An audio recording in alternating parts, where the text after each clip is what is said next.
इस बीच एक बड़ी खबर सामने आ रही है। अंबाला से ये बड़ी खबर, हरियाणा के पूर्व गृह मंत्री अनिल विज का ये बड़ा ऐलान, मैं पार्टी के आगे मुख्यमंत्री पद की दावेदारी पेश करूंगा। अनिल विज ने कहा कि पद की दावेदारी पेश करूंगा, मैं हरियाणा की तकदीर और तस्वीर दोनों बदल दूंगा। अनिल विज ने कहा, हरियाणा के पूर्व गृह मंत्री अनिल विज का ये बड़ा ऐलान।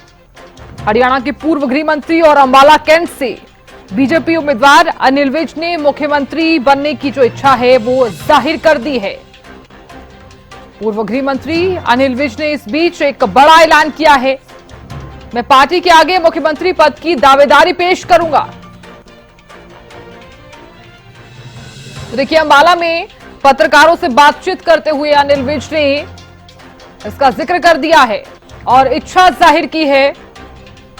अंबाला कैंट से बीजेपी उम्मीदवार हैं अनिल विज, जिन्होंने मुख्यमंत्री बनने की इच्छा जाहिर कर दी है।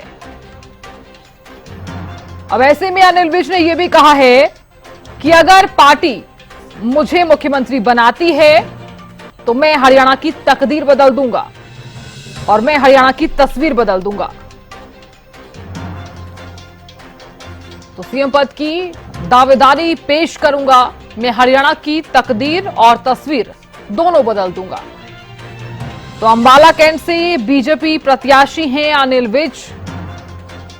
अनिल विज ने क्या कुछ कहा है, पत्रकारों से बातचीत करते हुए सुनते हैं। परंतु आज तक मैंने पार्टी से कुछ नहीं मांगा, लेकिन इस बार अपनी सीनियरिटी के दम पर मैं मुख्यमंत्री पद का दावा करूंगा। और खबर पर ज्यादा जानकारी के साथ अंबाला से हमारे संवाददाता राजकुमार जुड़ गए हैं। राजकुमार, हरियाणा के पूर्व गृह मंत्री और अंबाला कैंट से बीजेपी उम्मीदवार अनिल विज ने मुख्यमंत्री बनने की इच्छा जाहिर कर दी है, पत्रकारों से बातचीत करते हुए। जी बिल्कुल, अनिल विज जो है इस प्रकार की खबरों के लिए है, वो समय समय पर इस प्रकार के जो बयानबाजी है वो करते रहते हैं। और आज भी उन्होंने जो है भावुक होकर जो पत्रकार वार्ता के बाद दोबारा पत्रकारों को वापस बुलाया और कहा कि एक बात जो है वो कहने से चूक गए हैं। और उन्होंने उसी समय कहा कि मैं मुख्यमंत्री पद की जो है वो ताल ठोकता हूं। और उन्होंने कहा कि आज तक मैंने पार्टी से कुछ भी नहीं मांगा है, लेकिन आज अपनी जो वरिष्ठता है उसके दम पर जो है मैं पार्टी से मुख्यमंत्री की दावेदारी पेश करूंगा। और अगर पार्टी ने उनकी बात मान ली तो वे हरियाणा की जो तस्वीर और तकदीर है वो दोनों बदल देंगे। उनका कहने का मतलब ये था कि वो सबसे वरिष्ठ जो है और 7वीं बार जो है वो चुनाव लड़ रहे हैं, 6 बार वो चुनाव जीत चुके हैं और उनसे सीनियर जो है इस पार्टी में कोई भी नहीं है। इसको मद्देनजर रखते हुए उन्होंने जो है ये दावेदारी पेश की है। उनका कहना है कि उन्हें अगर मुख्यमंत्री बनाया जाता है तो वरिष्ठता के आधार पर वो जो हरियाणा की जो बागडोर संभालेंगे तो वो सब चीज जानते हैं और उसी हिसाब से जो है हरियाणा की तस्वीर और तकदीर दोनों बदल देंगे। जी चलिए, बहुत शुक्रिया खबर पर नजर बनाए रखने के लिए और जानकारी देने के लिए। तो देखिए, हरियाणा के पूर्व गृह मंत्री अनिल विज का ये बड़ा ऐलान, मैं पार्टी के आगे मुख्यमंत्री पद की दावेदारी पेश करूंगा, मैं हरियाणा की तकदीर और तस्वीर दोनों बदल दूंगा। तो बड़ी जानकारी आपको दे रहे हैं। देखिए, पूर्व गृह मंत्री अनिल विज का सीएम पद का ये दावा और साथ ही उन्होंने मुख्यमंत्री बनने की जो इच्छा है वो जाहिर कर दी है। दरअसल अंबाला में पत्रकारों से बातचीत में अनिल विज ने कहा है कि मैं जो इच्छा है वो जरूर रखूंगा यहां पर। हालांकि उनका यह भी कहना है कि लोग ये कह रहे हैं कि आप वरिष्ठ पद पर हैं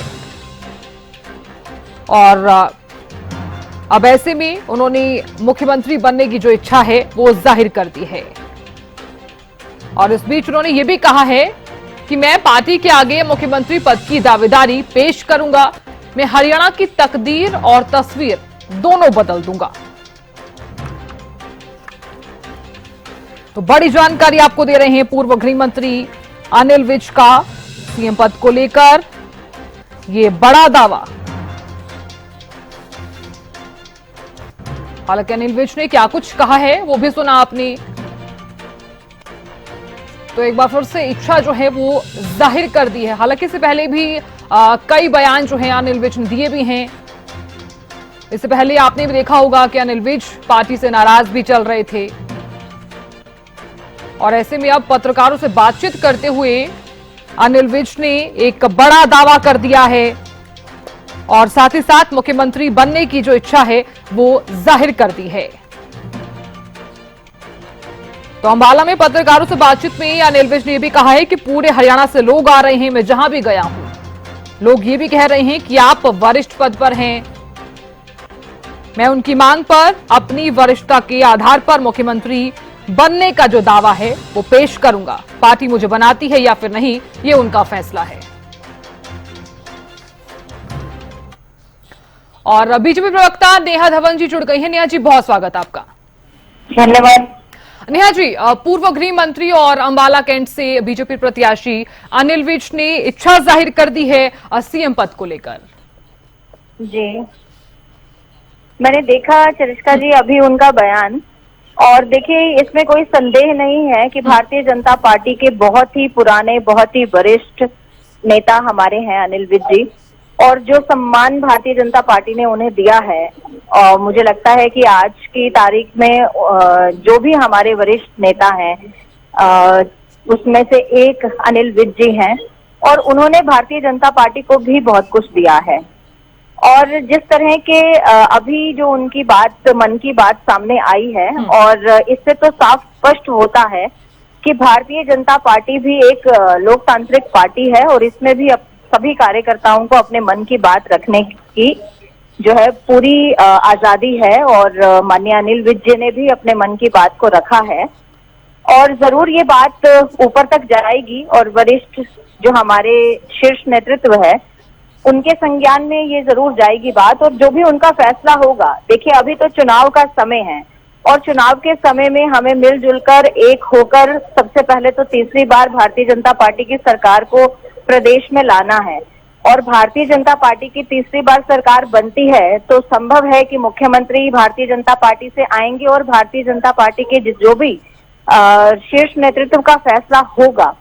अभी हमारे जो शीर्ष नेतृत्व हैं उन्होंने एक ही फैसला लिया है, और वो भी आप सबके समक्ष है कि हम ये वाला चुनाव जो है इस 2024 के विधानसभा चुनाव को माननीय नायब सिंह सैनी जी के नेतृत्व में लड़ रहे हैं। बाकी जो भी फैसला रहेगा, देखिए सभी को अपनी बात कहने का अधिकार होना भी चाहिए, और है भी। हम कांग्रेस की तरह केवल दिखावा नहीं करते हैं कि हमारी पार्टी तो लोकतांत्रिक पार्टी है, सबको संविधान में हक दिया है, लेकिन चलेगी केवल हुड्डा जी की, चलेगी केवल गांधी परिवार की, केवल एक ही परिवार के सदस्य पूरी पार्टी को अपना घर बनाकर रखेंगे और अपने फैसले पर प्रत्येक कार्यकर्ताओं को चलाएंगे। लेकिन हमारी पार्टी में अपनी बात को कहने का अधिकार हमने सबको दिया है, और जो भी फैसला शीर्ष नेतृत्व लेता है उसके साथ कार्यकर्ता एक होकर खड़े भी होते हैं। अपनी बात रखने का अधिकार होने के साथ साथ शीर्ष नेतृत्व को की बात को मानने का, स्वीकार करने का जो एक भाव है वो भी प्रत्येक भारतीय जनता पार्टी के कार्यकर्ताओं में है। और मुझे लगता है कि सबसे ज्यादा संयमी और सहज कार्यकर्ता केवल भारतीय जनता पार्टी के साथ हैं, और मुझे लगता है कि अनिल विज जी बहुत ही मन से, और बहुत ही जो उनका बहुत बड़ा एक करियर रहा है, सब बहुत अधिक बार वो विधायक बने हैं, मंत्री भी बने हैं, भारतीय जनता पार्टी का परचम उन्होंने हमेशा जो है अंबाला कैंट से लहराया है, और इस बार भी उनके जो एक्सपीरियंसेस हैं उनसे भारतीय जनता पार्टी को जो है बहुत कुछ मिलेगा, और जो हमारी पार्टी के अन्य जो अभी प्रत्याशी हैं उनको भी उनके कार्य से सीख जो है वो मिलती है और लेनी भी चाहिए। और इसमें कोई नेगेटिविटी को मैं नहीं देखती हूँ, क्योंकि सबसे बड़ी बात तो ये है कि देखिए अनिल विज जी हमारी शान है, और हमें उन पर गर्व है। भारतीय जनता पार्टी का कार्यकर्ता होने के नाते, प्रवक्ता होने के नाते मुझे उन पर गर्व है, और हमेशा उन्होंने तत्परता से काम किया है, अपने मंत्री पद को भी संभाला है, और मुझे लगता है कि उन्होंने ये विचार अगर रखा है, इस विचार पर शीर्ष नेतृत्व जो भी फैसला लेंगे उस पर भी अनिल विज जी सहमत जरूर होंगे। पिछले दिनों बहुत लोगों ने बहुत सी चर्चाएं उठाई कि अनिल विज जी खिलाफत में है, अनिल विज जी नाराज हैं, नायब सिंह सैनी जी के मुख्यमंत्री बनने से नाराज हैं। देखिए पार्टी से नाराज होना एक अलग बात है, और अपनी छोटी सी बात चल रही थी, आपको भी पता है। मैं छोटी सी बात रखूंगी, बहुत लंबी नहीं खींचूंगी इस बात को, देखिए, नाराज होना और अपना मत प्रस्तुत करना दोनों में बहुत अंतर है। उन्होंने हमेशा ये बात कही कि भारतीय जनता पार्टी मेरे लिए मां समान है और मैं भारतीय जनता पार्टी का कार्यकर्ता आज भी हूं, कल भी रहूंगा। उन्होंने कभी भी पार्टी को छोड़ने की बात नहीं की और पार्टी से खिलाफत की बात नहीं की। उन्होंने हमेशा ये बात कही कि मेरा मत ये है, लेकिन मैं पार्टी का सजग कार्यकर्ता हूं, कल भी था, आज भी हूं और आगे भी रहूंगा। उन्होंने कभी भी पार्टी की खिलाफत की बात नहीं की है। वो हमेशा भारतीय जनता पार्टी से प्रेम करते आए हैं और आगे भी उनका ये प्रेम दिखता है, आज भी उनका ये प्रेम दिख रहा है। अगर वो ये मत रख रहे हैं कि मैं मुख्यमंत्री बनने का इच्छुक हूं, इससे साफ स्पष्ट जाहिर होता है कि वो भारतीय जनता पार्टी को अपने परिवार की तरह अपनी लाइफ में एक सबसे इम्पोर्टेंट और प्रमुख स्थान जो है वो भारतीय जनता पार्टी का उनके जीवन में है। इससे नेगेटिविटी नहीं ढूंढनी चाहिए। अगर मैं कोई विचार अपनी पार्टी के सामने रखती हूँ, लेकिन उसका ये मतलब नहीं है कि ये पूरा नहीं हुआ तो मैं पार्टी के खिलाफ चलिए, वो तो आगे का फैसला है। देखिए नेहा जी, मैं लौटूंगी आपके पास। केवल जी भी लगातार बने हुए हैं। केवल जी, आप क्या कुछ कहेंगे, क्योंकि जिस तरह से देखिए पार्टी के वरिष्ठ नेता है अनिल विज और अंबाला कैंट से बीजेपी प्रत्याशी भी हैं, उन्होंने इच्छा जाहिर कर दी है मुख्यमंत्री पद को लेकर। आपका क्या कुछ कहना है इसको लेकर? देखिए, इच्छा करना तो अधिकार होता है हर एक आदमी का, लेकिन इसके साथ साथ जो भाजपा के अंदर इस समय गुटबाजी है वो बहुत चरम सीमा पर है। और इन्होंने तो ये भी साथ में कहा था कि मैं 6 बार का एमएलए हूँ और मुझे अपनी बीजेपी के अंदर अपनी औकात पता चल गई कि मेरी बीजेपी के अंदर औकात क्या है। तो जब इस तरह के शब्दों का प्रयोग जो है 6 बार के एमएलए करें और पहली बार के एमएलए आए और पहली बार के एमएलए को मुख्यमंत्री बना दिया जाए और फिर उसके बाद जो नायब सैनी बने वो उनको मुखौटा छोड़ करके भाग जाए और उसके बाद जब अपना गुटबाजी लगातार देखने को मिले पूरे स्टेट के अंदर, जिस तरह से राव इंद्रजीत की बेटी की टिकट के मामले में और जो अभी राव नरबीर की टिकट कटने के मामले में और उनकी जुड़ने के मामले में जिस तरह से लगातार गुटबाजी चलती रही, इसी तरीके से रंजीत सिंह की और कांडा ब्रदर्स की और उसके बाद अनिल बड़ोली की टिकट काटना, अपने अध्यक्ष की टिकट काट दी इन्होंने और अध्यक्ष की, और उसके बाद जो है इनकी नायब सैनी की आपस में फाइट दिखे और जिस तरह से बरिंदर सिंह जो है उन्होंने पार्टी छोड़ करके आते ही क्या शब्द बोले कि मैं इतनी देर उस पार्टी में रह के आया हूं, मुझे मालूम है कि उसके अंदर बहुत बुरी तरह से गुटबाजी है। ये सारे शब्द जो है और सारी बातें जो है ये इस बात को दोहराती हैं और कहती हैं कि इस भाजपा की सरकार, खट्टर सरकार और नायब सैनी सरकार के अंदर बहुत बड़ी गुटबाजी थी, लेकिन ये अपने आप को ढकने में लगे रहे और दूसरों के ऊपर उंगली करते रहे। जब आप इनकी तरफ उंगली आती है तो इस तरह की चिकनी चुपड़ी बातें करके मैडम जो है बचने की आपसे भी कोशिश कर रहे हैं और जनता से भी कोशिश कर रहे हैं, लेकिन जनता सब समझती है और जनता इनको इस बार में इसका पूरा इलाज करने में तैयार बैठी है। और मैं आपको ये भी बता दूं, अनिल विज भी अपनी सीट हार रहे हैं इस बार। चलिए ठीक है, वो तो जनता तय करेगी कि अनिल विज हार रहे हैं या फिर जीत रहे हैं। हम या आप तय नहीं कर सकते हैं। ठीक है केवल जी, मैं लौटूंगी आपके पास। नेहा जी, अब केवल जी का ये कहना है कि पार्टी में तो गुटबाजी चल रही है और वो सीधे तौर पर नजर भी आ रही है। आप क्या कुछ कहेंगी? देखिए चर्विका जी, मैं एक बात कहना चाहूंगी केवल जी को कि आप अपने चश्मे से भारतीय जनता पार्टी को देखने का काम मत करें। आप कांग्रेस के चश्मा लगाकर अगर भारतीय जनता पार्टी को देखेंगे तो आपको भी यहाँ पर हुड्डा जी और शैलजा जी और सुरजेवाला जी की तरह गुट नजर आएंगे। ये गुट तो आप में दिखते हैं क्योंकि आप दिन रात उसी कल्चर में रहते हैं, उसी विचारों में घूमते रहते हैं, तो आपको बाकी दुनिया भी जो है वैसी ही काली नजर आएगी, लेकिन ऐसा है नहीं। देखिए, हुड्डा जी की जो गुटबाजी है वो पूरे प्रदेश में बच्चा बच्चा जानता है। जो राजनीतिक विचार मत रखते हैं हरियाणा प्रदेश के वासी, वो इस बात से वाकिफ है। और दूसरी बात, जिस तरह से हुड्डा जी कांटा निकालने का काम करते हैं हर बार, इस बार भी उन्होंने कांटा निकालने का काम किया। आप खुद जानती हैं, आपने भी न्यूज चलाई हरियाणा न्यूज पर कि कांग्रेस में हुड्डा के खेमे से कितने टिकटें बटी और शैलजा के खेमे से कितने टिकटें दी गई और सुरजेवाला के खेमे से कितने टिकट मिली। आप केवल जी बीच में मत बोलिए, आप बात सुनिए मेरी ध्यान से। आप तो हमेशा कांटा निकालने की रणनीति पर चलते हैं। आप अभी इसी डिबेट में बोल दीजिए कि अगला मुख्यमंत्री सुरजेवाला होंगे या शैलजा होंगी।